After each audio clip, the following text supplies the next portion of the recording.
امون و ما سید عمر شارو په کوم بارکم برخیل یم او د قائد اعظم یونیورسٹی اسلام آباد نه ګریجویټډ یم دلته ایبوړې په بازار کې مو د پرایم منسٹر لون په منصوبه باندې امینورې مسجد لا مخامخ ای بیف ګر په نوبام باندې مو هغه خیو د کون کولو کړو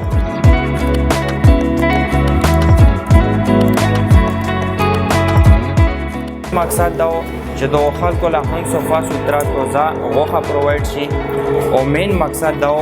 چې یوت چې کم دی هغه د بزنس طرف له متوجه شي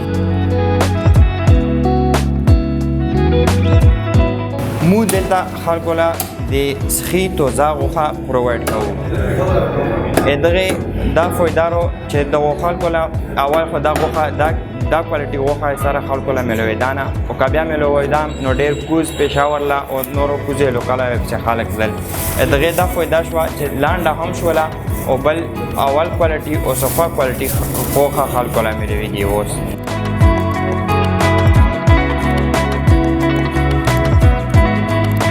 دا دلته صفوي ډېره و دلته ډانګر چې دي که نه مطلب ډېر صفا ډانګر سخاندر الولوي توزه کچه سخي الولوي پوه شوې او مونږ په روڅو یې دغه وجې نه چې دلته مطلب صفوي ډېره و توزه غوښه ملوي تو په مخ کې الولوي پوه شوې نو دغه وجې نه مونږ ورڅو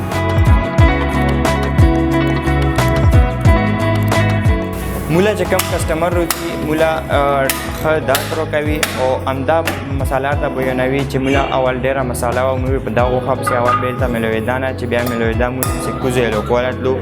ډېر متاثر لري مولا کسټمر او ډېر زیات کنټرول دي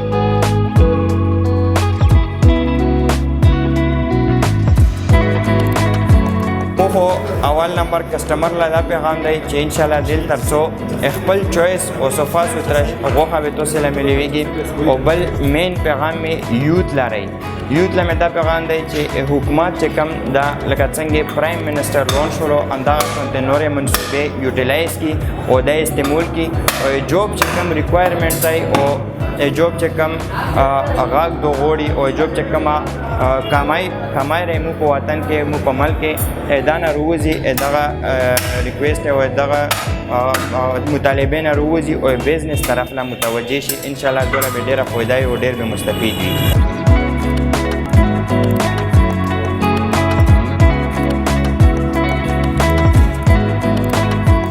حکومت لا پکور دی چې څنګه په ایجوکیشن کې خلکو له سکالرشپس ملويږي انداشونته ډیګري نه چې یو سټوډنټ ډیګري حاصله کی هغه نه بعد کا جو ملويږي هغه په سټوډنټ تو خو وسره چې دا شونته کارزیش ولې دا شونته منصوبې شولې چې هغه یوت یوټیلایز کی او فائدہ حاصله کی نو دا به ډیره ښه وي دا سبه د عمل هم فائدہ وي او د خلک هم ډیولپ شي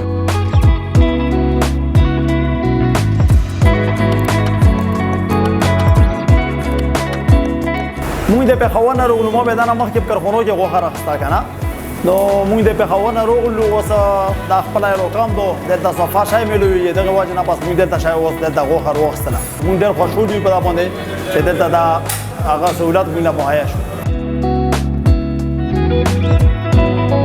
چې کوم دی مو په دا اوپریدو کې داسې روزګار لا ډېر په نیچ نظر کتلی شي خو مو سوچ وکړلو چې داسې یو روزګار روان شي چې هغه لا یوت لا هم فایده وي او یوت لا بالکل په دا کې شرم ما محسوسوي ځکه چې حلال روزګار دی انشاءالله ډېره فایده لري دوه کسان شیر دی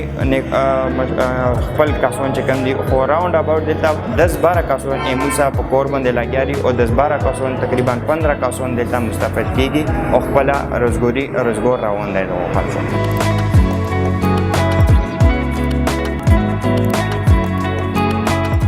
دلته چې مو حساب وکړو کله 3 سروي وځي مونږ کله 4 سروي وځي تقریبا چې شپږ منه یا 15 منه غوښه د مو وځي اباوټ 2 लाख یا 1.5 लाख مو سیل کیږي او ورځ کسٹمر جوړیږي ځکه چې د شای سفاره 2000 صفا ستره غوښه خلکو له ملويږي نو خلک ډېر زیات متاثر شو او ورځ د مو د کسٹمر تعداد زیاتیږي